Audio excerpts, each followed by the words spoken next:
All right, y'all, welcome to the Scott Horton Show. I'm the director of the Libertarian Institute, editorial director of antiwar.com, author of the book Fool's Errand, Time to End the War in Afghanistan, and the brand new Enough Already, Time to End the War on Terrorism. And I've recorded more than 5,500 interviews since 2003, almost all on foreign policy, and all available for you at scotthorton.org.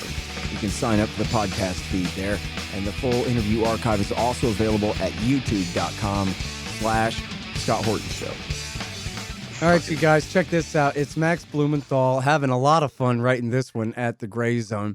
Judge tosses frivolous lawsuit by heiress Sulome Anderson, seeking to destroy the Grayzone. Welcome back. How you doing, Max? Good to be back. So what happened was a journalist got something wrong and you called her on it and got yourself in some big trouble, huh?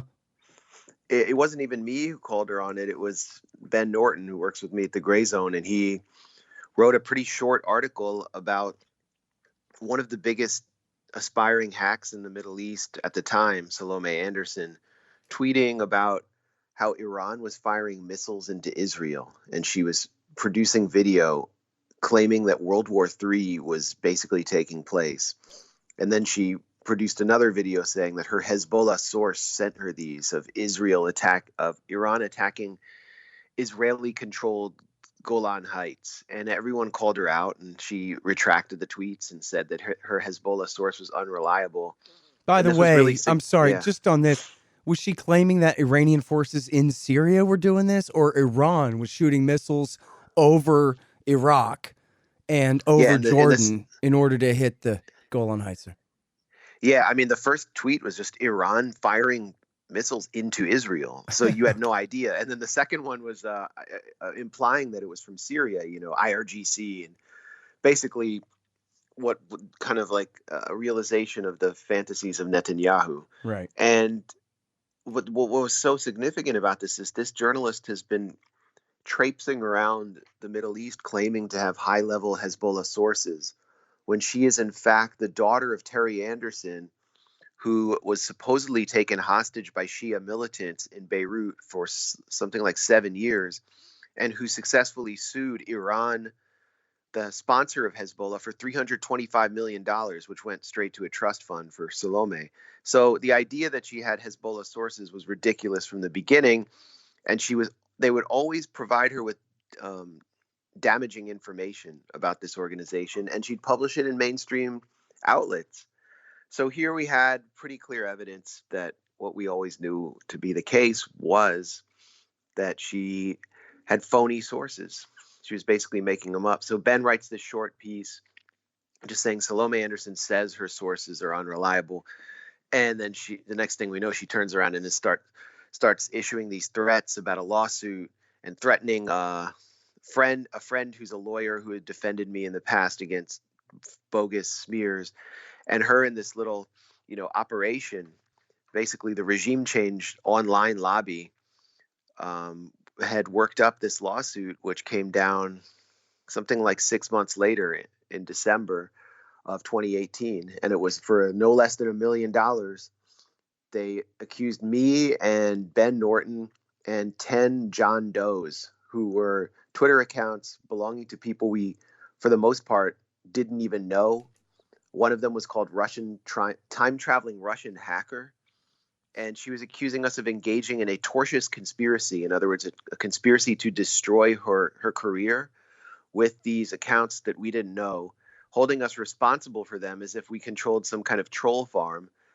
And she took it to D.C. Superior Court. We actually had to go to a series of hearings before a judge, and she enlisted the services of the lawyer Stuart Neuberger, who scored the big victory for her dad and her family in federal court against Iran, getting them tens of millions of dollars in a payout against a government that didn't even bother to defend itself. So she got her daddy's lawyer to show up in court in a bid to bankrupt me and everyone around me and destroy the Grayzone. And it was pretty clear to us that everything she said about us was what she was doing, because she seemed to be engaged in a conspiracy with these neoconservative operatives who wanted to destroy us simply for our political views and because we were disrupting the Russiagate narrative, the whole narrative on the Syria dirty war, with our investigative journalism on the white helmets and the OPCW and so on. And they had helped craft this insane lawsuit, which ultimately was thrown out. But for the last 2.5 years, we've been forbidden from talking about it while we were just relentlessly smeared by her in this operation. And, if you go to the Grayzone.com, you can get the full story, including all of the, corporate media hacks and neocon operatives who cheerled this demented McCarthyite lawsuit, including Jake Tapper from CNN, Jonathan Chait from New York Magazine, and Natasha Bertrand, the Russiagate hound from CNN, who produced so many false stories. I mean, these people were cheering her on, and she thought she was going to win. A judge threw out the decision. He threw out her complaint in very contemptuous fashion. This was a local DC Superior Court judge, someone who was just shocked that this case was brought before him, expressed shock in court that a journalist, in his words, he'd never seen a journalist sue another journalist in a local court over a libel. And he basically concluded that she was a terrible journalist. In one passage, he wrote, "The defendants are accused of calling Sulome Anderson sloppy and irresponsible. However, she has in one article, her editors issued 5 corrections in a 168-word correction." And this is what the judge said. So he basically found her to be a terrible journalist. Right. It was such an amazing decision. Man. So we can now talk about it, and it's very therapeutic to finally be able to speak up and talk about this injustice and the consequences that the case would have had for free speech, for online media, for independent media, for press freedom if it had been validated by a judge. Hey, y'all, check it out. The Libertarian Institute, that's me and my friends, have published 3 great books this year. First is No Quarter, The Ravings of William Norman Grigg. He was the best one of us. Now he's gone, but this great collection is a truly fitting legacy for his fight for freedom. I know you'll love it. Then there's Coming to Palestine by the great Sheldon Richman. It's a collection of 40 important essays he's written over the years about the truth behind the Israel-Palestine conflict. You'll learn so much and highly value this definitive libertarian take on the dispossession of the Palestinians and the reality of their brutal occupation. And last but not least is the great Ron Paul, The Scott Horton Show Interviews, 2004 through 2019. Interview transcripts of all of my interviews of the good doctor over the years on all the wars, money, taxes, the police state, and more. So how do you like that? Pretty good, right? Find them all at libertarianinstitute.org/books. Hey guys, here's how to support this show. You can donate in various amounts at scotthorton.org/donate. We've got some great kickbacks for you there. Shop Amazon.com by way of my link at scotthorton.org. Leave a good review for the show at iTunes and Stitcher. Tell a friend, I don't know. Oh yeah, and buy my books, Fool's Errand, Time to End the War in Afghanistan, and The Great Ron Paul, The Scott Horton Show Interviews 2004 through 2019. And thanks. Well, and look here, if she had written an article with no corrections, no official ones, and one that, I don't know, say, for example, you guys didn't really have anything on her as far as her being factually incorrect, but you called her sloppy and a bad journalist anyway. Well, this is the USA. She wouldn't have the right to sue you even over that. Right. It's protected opinion. Of course. And she actually aimed to change speech laws so that protected opinion, if it offended someone, could be considered defamation. The precedent they were trying to use, if anyone out there is a lawyer or follows legal issues, you probably understand this better than me. But the precedent they tried to use in court, which was absurd, was Mann versus Competitive Enterprise. And this was about a corporate-backed think tank that was taking on backed by like the Koch brothers or someone like that. I think it was a Koch-backed think tank. They called a climate scientist, they basically compared him to Jerry Sandusky in the National Review and accused him of molesting the data. And then he claimed that he was besieged by other people smearing him and calling him a molester. And so he held them responsible for all the others that smeared him as a molester. And he won a significant payout from Competitive Enterprise Institute, which of course has a lot of money. So that was their precedent. And the judge just was exasperated when they tried to invoke Man v. Competitive Enterprise. He said, this is about someone accusing someone else of being like Jerry Sandusky, because we never accused her of child molestation or anything like that. But what she was really upset about was that other people on Twitter had called her a Mossad agent or a CIA agent. And we never said that. We didn't know those people who made those jokes about her.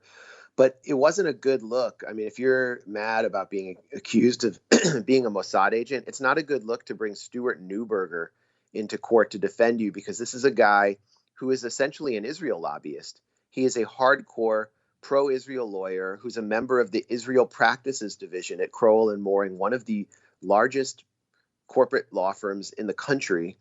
And his career has been basically based on winning these humongous judgments from official enemy states like Libya, Sudan, Iran. I think there was a lawsuit against Al-Qaeda in which the defendants can never defend themselves. They can't show up in court because they're sanctioned and blacklisted in the United States. So he basically wages these lawfare campaigns, and he ultimately bears the responsibility for this insane McCarthyite lawsuit, because it's a lawyer's job to tell their client, this is not going to work. This is crazy. We shouldn't do this. But apparently Neuberger was just so ideologically committed to this case that he wanted to destroy me too, because of course I'm the self-hating Jew, Max Blumenthal. So he wanted a crack at me.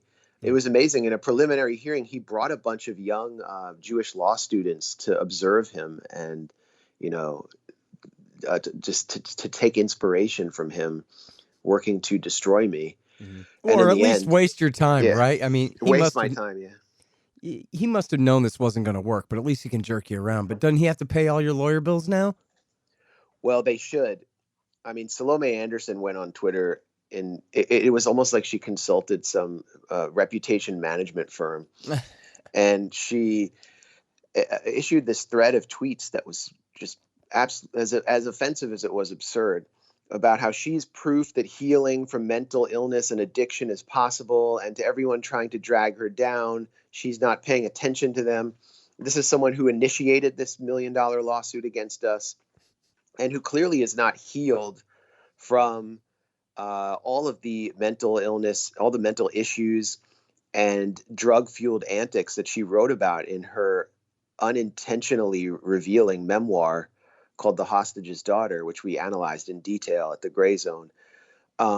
She's not healed. She still possesses this imperial pathology where she thinks she's the victim when she's literally preying on people using her massive trust fund stolen from Iran. And she's trying to start a war with Iran and Hezbollah, the very entities and people that she got wealthy off of.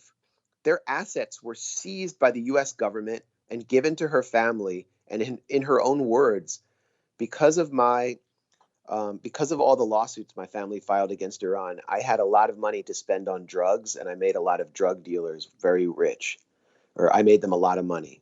That's what she said in her own book. So the pathology is still there, and it goes well beyond like mental illness or addiction. It's about imperialism, and it's about entitlement. It's about the U.S. media, which tolerates characters like her and builds them up. Mm-hmm. And it's about her lawyer, who agreed to do this insane lawsuit and is now, he should be humiliated. Honestly, he should face consequences for what he did, because they abused a local city court for the petty vendetta of an entitled heiress. Yeah. Sounds like the kind of thing that could get you disbarred if there was such a thing as a rule of law around here or anything silly like that, which there ain't. I mean, yeah.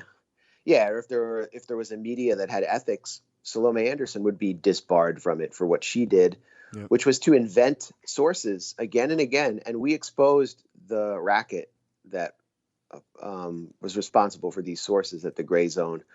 When we All were her finally fake able to claims of talk. interviewing Hezbollah sources you're referring to. Yeah, I mean, I've been to Hezbollah's media office in Dahia in Beirut, and I spoke to their media coordinator. He's a Rhodes Scholar from Oxford, speaks perfect English. He's out in public all the time in Lebanon. Everyone knows him. And even this guy, at the end of our interview, he said, "This interview never happened. It's off the record. You can't publish anything that I told you." And that's the way they roll. And they have files on every journalist on who they're willing to talk to and not. They would never speak to her. And they never would allow commanders and high-level officials to meet with journalists and talk about weapons systems. I mean, that's absurd. So basically, she has this guy who she wrote about in her memoir named Durgam, who she called a semi-gangster. I spoke to some journalists in Lebanon who said that he's been deported from the U.S. for drug dealing and just set up a new hustle in Lebanon where he lives in the Shia area. And he basically gets young Shia guys to pose as Hezbollah fighters or commanders, put masks on, and meet with journalists. And they get a little payout. And the journalists pay him up to $10,000 for these meetings. And then U.S. editors have no idea. They're just being hustled because they're just stupid. I mean, you talk about this all day on your show. And that's how Sulome got all of her Hezbollah sources. They were just the young Shia guys looking for a quick buck, hustling a parachute journalist dupe. So all of her stories are completely false. They're journalistically worthless. They're false. They should be retracted. They've been published at The Atlantic, Foreign Policy, Newsweek, and they're still there. Mm-hmm. And she said she stands by her journalism. That's not. I mean, that's not something you can say. You have to actually take responsibility if you are healed, and she's not. So this is not just about Sulome Anderson. It's about the whole Western media and the way it functions. Yeah. We'll talk more about Jake Tapper, of course, is a powerful anchor at CNN, and Natasha Bertrand, you mentioned, was the biggest, I think, out of all of them, according to Eric Wemple at the Washington Post and his autopsy of Russiagate. She was the worst, basically, at pushing the Steele dossier and claiming that it had all been verified and all that for years and years and years. And Jonathan Chait, of course, killed 1 million Iraqis in Iraq War II. Okay, he didn't do it all, but he was a big part of solidifying liberal support for Iraq War II back in 2002 and 3. Yeah. Who else was cheering in the American media, was cheering on this lady whose articles had been at least substantially retracted in her lawsuit against you and your organization for writing that her articles were sloppy and had been at least partially retracted? Well, it's worth mentioning Jonathan Chait called me and Ben Norton domestic extremists. Oh, good. And that's what you know. You guys are just Biden, moderate rebels. We know that. Yeah, the moderate rebels deserve support, but the domestic extremists deserve federal investigation and prison for their views. Biden just released a new report on domestic extremism that includes not just, your ordinary January 6th right-wing extremists, but it's got your anti-capitalist leftist on there too. So Chait really wanted us to be investigated by the FBI for our views. And this was an operation. I mean, you look at these journalists cheering it on in coordinated fashion. It was part of a push to destroy us that went well beyond her. You had John Schindler, prolific sender of unsolicited dick pics. I don't know if I can say that on Pacifica, but he's a former NSA spook who was sending pictures of his phallus to women unsolicited. Major, Hillary Clintonite and Russiagate promoter who somehow still gets taken seriously in national security circles, pushing her lawsuit. You had Christian Benedict, who is the head of UK campaigns for Amnesty International. He's a big regime changer. Oh, yeah. He was pushing it. You had a bunch of characters who had previously threatened me against publishing articles on the White Helmets before the articles came out. They'd obtained my phone number. Idris Ahmad, who's a lecturer at Sterling University and a major kind of social media stalker, if you've ever encountered him on Twitter. Oh, yeah. No, I used to tangle with that guy bad at the start of the war in Syria, where he was all in for the CIA there. Yeah. He's a big, UK Foreign Office CIA promoter who actually got my number and called me to threaten me before I published an article in 2016. Similarly, Oz Chatterjee, very strange character, unable to kind of hold a job in media, but still maintains this presence because he gets used as this kind of hitman against anyone who is an anti-imperialist. And he actually threatened me by phone as well through WhatsApp before I published my White Helmets investigations. He boasted about his role in actually crafting Sulome Anderson's complaint against me. Unbelievable. And, talked about how, he was hoping that they would seize my home and that he would see us all in court. This is a guy who's not even based in the United States. So this is a major transatlantic kind of neocon regime change operation to destroy an outlet that was disrupting their narrative. And I can go on and on with those who promoted it, but you get the point. Yeah. I mean, you understand the milieu. Yeah. Well, and now here's the thing about it, and this is my fault too, because I'm kind of sick today and I didn't do a good enough job constructing the setup for this thing. But audience, you should know that this article is hilarious. And it might be 5,000 or 10,000 words or whatever the hell it is, but I promise that you'll have a lot of fun reading it. It's actually really funny. It's called Judge Tosses Frivolous Lawsuit by heiress Sulome, however you say it, Anderson, seeking to destroy the Grayzone by Max Blumenthal and Ben Norton there. And it goes through it all, and it has all the screenshots of all the ridiculous threats and just tells the whole story, shames the hell out of Jonathan Chait and all his colleagues there and everything. And I know you guys will get a kick out of it. So I'm sorry we started late and we're out of time now, Max, but really appreciate it. Yeah, thanks for having me as always, and thanks for all the support. Yeah, absolutely. And great job here, man. I can tell you guys must have had a lot of fun on this. I mean, it was a catharsis. So yeah, for sure. I've been waiting for years to say all this. Right, I bet. I'm glad everyone appreciated it. Yeah, and funny how nobody picked up that this was going through the courts there in D.C. It seems like someone would have noticed, but anyway. Well, I mean, just there. We noted in the end that she made an effort to kind of conceal the lawsuit after realizing at some point she was going to lose. Yeah. All right. Well, and everybody should go and look at her Twitter feed too. You don't have to harass her, but you can go and laugh at all the ridiculous things she's tweeting about how she's Donna Summer and she will survive. That was who sang that. Yeah. Right? Yeah. That was Gloria Gaynor, but oh, okay. Well, what the hell do I know about the 70s? I was a little kid. That's good. You don't know disco facts. Now I was listening to Willie Nelson. All right. Thank you, Max. Well, appreciate it, bud. I'm the redheaded stranger, and I'm on the road again. Yeah, there you go. All right. Thanks a lot, Scott. Home. All right. Thanks, man. The Scott Horton Show, Anti-War Radio, can be heard on KPFK 90.7 FM in LA, APSradio.com, antiwar.com, scotthorton.org, and libertarianinstitute.org.